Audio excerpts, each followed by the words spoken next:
Meu nome é Luciano, congrego na Igreja Evangélica Assembleia de Deus, sou professor da Escola Bíblica Dominical e por muito tempo dei aulas no Instituto Bíblico das Assembleias de Deus do Paraná, que é o IBADEP, a nível básico. E o nosso Deus tem mostrado a grande necessidade de um retorno sério às doutrinas e à palavra de Deus nesses últimos dias, na reta final da igreja na face da terra. E eu venho aqui trazer a minha contribuição, como muitos irmãos têm postado vídeos com subsídios para professores e também para alunos. Eu venho aqui também trazer aquilo que o Senhor me deu, aquela contribuição. Então vamos lá, no texto áureo diz assim: E disse Jeosafá: não há aqui algum profeta do Senhor para que consultemos ao Senhor por ele?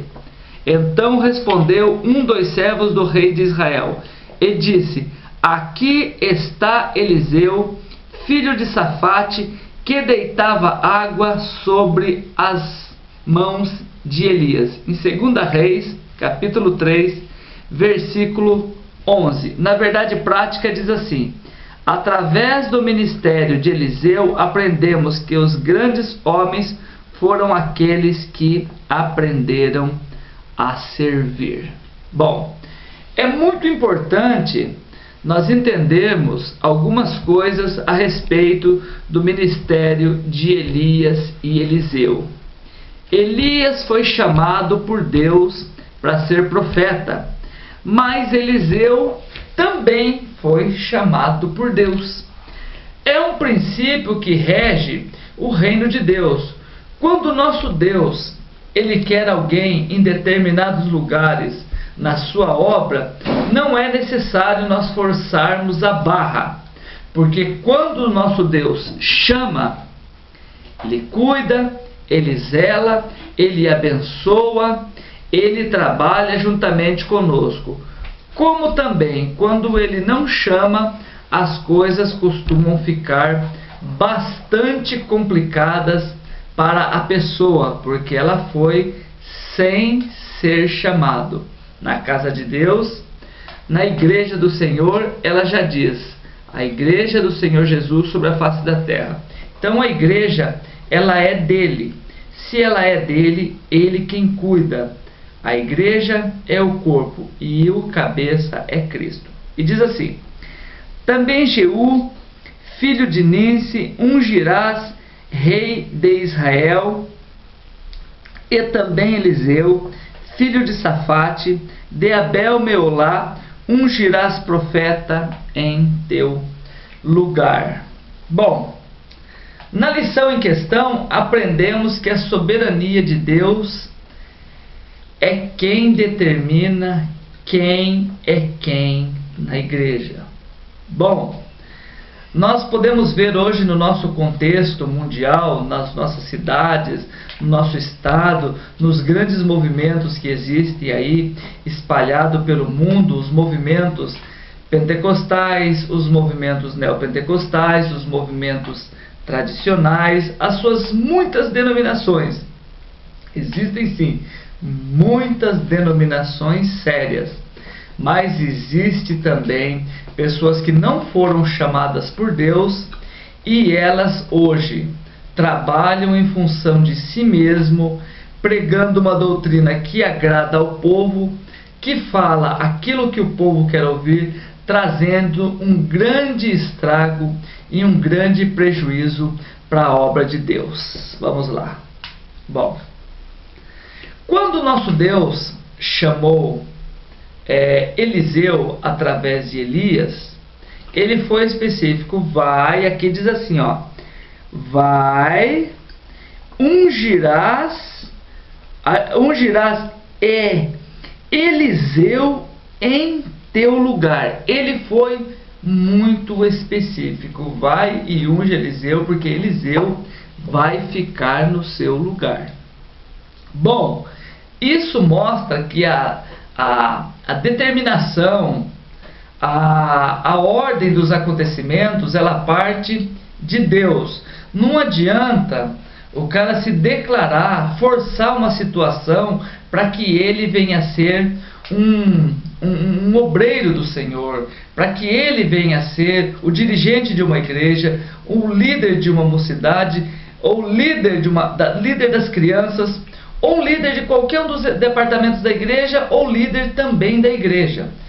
Tem que ser uma determinação de Deus. Não adianta partir do homem, porque não vai dar certo. Vamos em diante. E há de ser que o que escapar da espada de Hazael, matá-lo-á Jeú. E o que escapar da espada de Jeú, matá-lo-á Eliseu. O que isso mostra? Isso mostra que havia um trabalho específico naquele lugar, ou seja, Deus pretendia eliminar da face da terra aquela liderança política que reinava ali, tanto é que matou a Jezabel.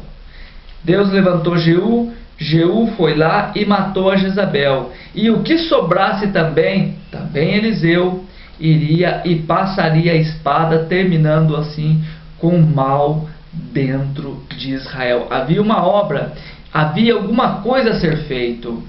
Bom, por que Deus chamou Eliseu? Talvez houvesse lá em Israel pessoas muito mais capacitadas que Eliseu. Talvez pessoas mais crentes, pessoas que estivessem orando mais, pessoas que tivessem uma aparência melhor, ou que fossem mais religioso, ou que tivessem mais condições financeiras, ou que fizesse isso, ou que fizesse aquilo. Mas Deus não. Deus, na sua infinita sabedoria e na sua soberania, foi específico. Escolheu Eliseu. Pronto. Vai dizer o quê?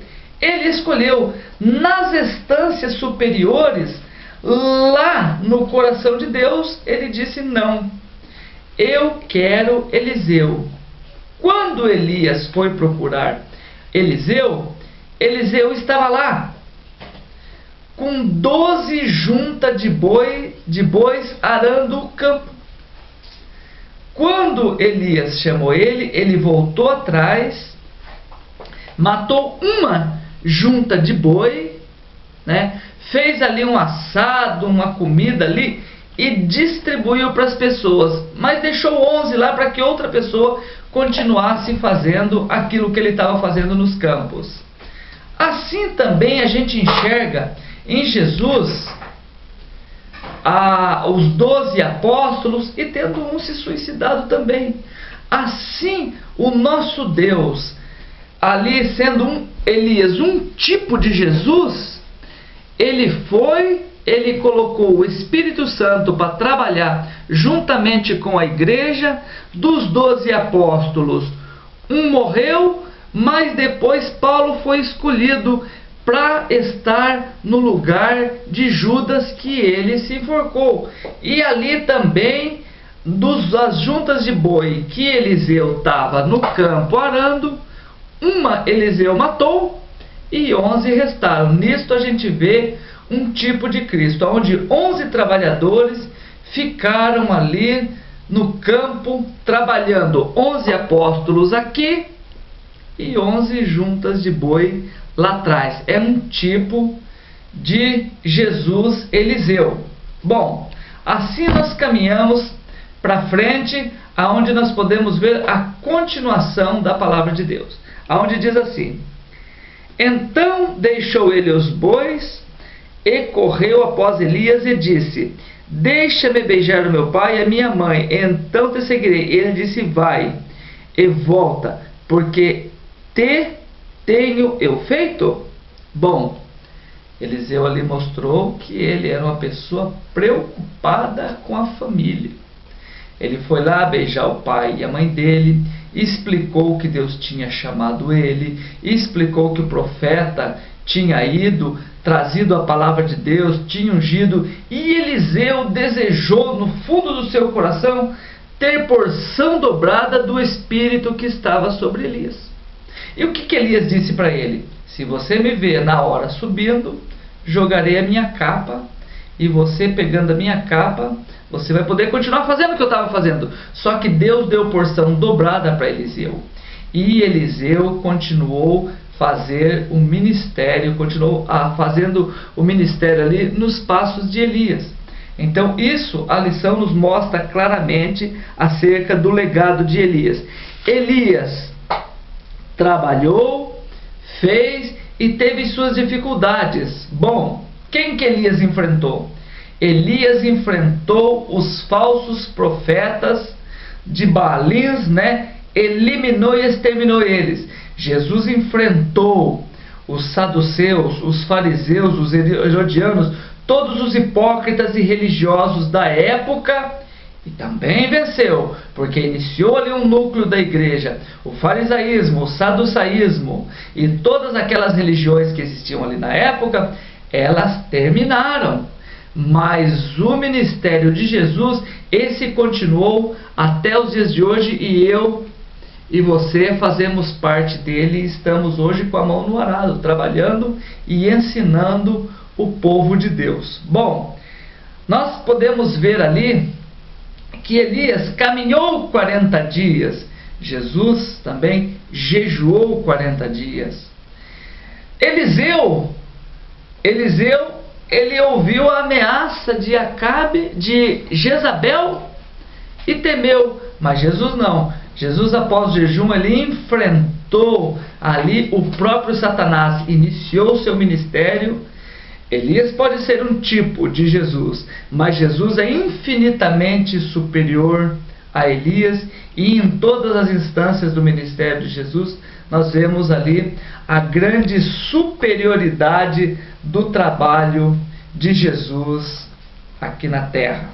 Jesus fez, Jesus faz, e Jesus vai continuar fazendo, e é Rei dos Reis e Senhor dos Senhores. Bom, quando nós olhamos e vemos ali o quadro da época, onde havia uma falsa política, onde havia uma falsa religião, aonde Elias foi e deixou Eliseu, olha, meus irmãos, veja se hoje também as coisas não estão semelhantes. Jesus, ele nunca quis combater a religião da época, ele nunca quis ser religioso, ele nunca quis ser político, ele não deixou que o fizessem rei, porque ele sabia que o ministério dele era trabalhar no coração dos homens, fazendo amizade entre Deus e os homens, entre os homens e Deus, e através de uma cruz ali, ele fez uma ponte entre o ser humano e Deus. Elias foi separado. Eliseu e Elias caminhavam junto, e um carro de fogo dividiu os dois, e Elias subiu num redemoinho e foi embora. Jesus ele foi, mas antes que ele fosse, antes de ser assunto ao céu, ele disse para que nós fôssemos e anunciássemos o evangelho a toda criatura. Elias foi e deixou Eliseu como seu substituto, trazendo a palavra da verdade na época, em um tempo tão conturbado, semelhante ao nosso, onde existe uma grande crise espiritual e política, mas que nós tenhamos a palavra da verdade em nosso coração, e que nós venhamos aprender a cada dia mais a respeito do nosso Deus e da sua soberania. Você quer ser obreiro? Você quer ser pastor? Você quer ser uma pessoa aonde Deus venha te usar?